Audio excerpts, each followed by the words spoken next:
So think of your company's digital data like a massive corporate office building. Managing user access and permissions for Copilot agents is exactly like controlling who gets to sit in the public lobby and who actually gets the master keys to the locked HR file room. Understanding this balance is an absolutely foundational concept for your AZ900 exam because it underpins everything else we do as administrators. Here is our roadmap for this explainer.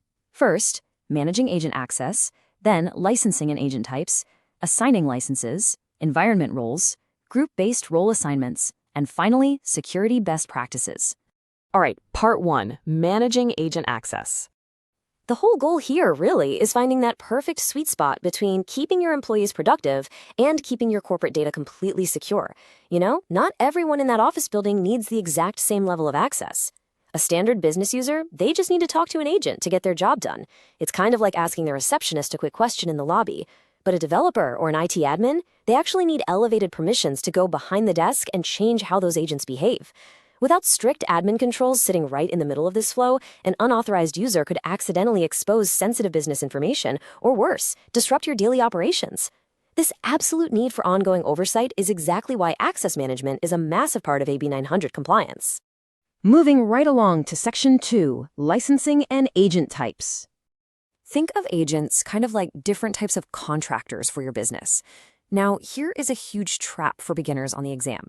People often think that just because a user has access to the standard Copilot chat, they automatically get the right to build or manage custom tenant agents. Well, they don't. We can break this down into 3 really simple buckets. First, you have free. This includes your standard Copilot chat and public declarative web agents that just rely on external web data. Next, you have licensed. These are your custom tenant agents built in Copilot Studio, which absolutely require a specific Copilot Studio user license. And third, consumption built. These are your high-volume, pay-as-you-go agents. Think of a massive call center bot handling thousands of queries. That's going to require Azure billing or specific message packs. Okay, let's get into the how-to. Section 3, Step 1, assigning licenses. Think of this specific step like handing a brand new employee their physical building entry badge. Before they can go anywhere or do anything, they need that baseline credential. In the Microsoft 365 Admin Center, an admin assigns a Copilot Studio user license. Now, remember this. This is a per-user license, but it grants tenant-wide rights. It's basically telling the system, yes, this person is officially allowed to use our Copilot services across supported apps. Without this initial badge, they literally can't even get through the front door to see or interact with the agents. For your AB 900 exam, you absolutely need to know the exact click path required to hand out these badges. It flows like this. First, log into the M365 Admin Center. Second, navigate over to Users, and then click Active Users. Third, you open the specific user's profile and select Licenses and Apps. Fourth, check the box for the specific Copilot product license. And finally, Step 5, save your changes. It's a very simple linear flow, but ensuring you know how to give this baseline entry ticket is highly testable. Now, this initial step actually happens within the wider Copilot control system, inside that Microsoft 365 Admin Center. There are 3 core pillars you're dealing with here: security and governance, management controls, and measurement and reporting. When you're in there assigning those baseline licenses and managing agent availability, you are operating squarely within the management controls pillar, doing everything centrally. Next up is Section 4, Step 2, Environment Roles. Remember, just having an entry badge doesn't mean you can waltz right into the CEO's office. While Step 1 happened over in the M365 Admin Center, Step 2 happens in the Power Platform Admin Center. Think of Power Platform environments like secure, fully separated floors in our office building. You've got an HR floor, a finance floor, an IT floor.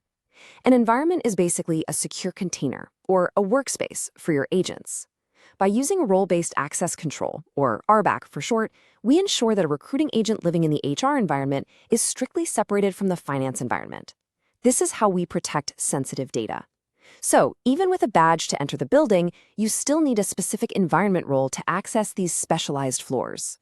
Let's contrast 2 specific roles that are definitely going to show up on your test. A basic user can only interact with agents that have been explicitly shared with them. They can ask the agent questions, sure, but they can't actually change anything. Contrast that with an environment maker. The environment maker, which is often combined with the Copilot Studio author role, has the actual keys to create, edit, and publish agents within that specific environment floor. Once again, you've got to memorize this exact click path for the Power Platform Admin Center. Here's how you assign that specific floor access. Step 1, go to the Power Platform Admin Center. Step 2, select environments and pick the specific container you want to manage. Let's say the HR environment. Step 3, go to Settings, then click Users plus Permissions. Step 4, locate your specific user. And Step 5, assign them the environment role like Environment Maker. Which brings us to Section 5, Group-Based Role Assignments. So doing this user by user is fine if you're a tiny startup. But to manage permissions at scale, we use Microsoft Entra ID security groups. Think of this as issuing a master keycard to the entire marketing team all at once. You assign an environment role directly to the Entra ID group, and instantly every single person in that group inherits the exact same permissions. If a new hire joins the company tomorrow, you just drop them into the marketing users group and boom, they are automatically set up. This guarantees scalability and absolute consistency, which makes your life as an administrator incredibly simple.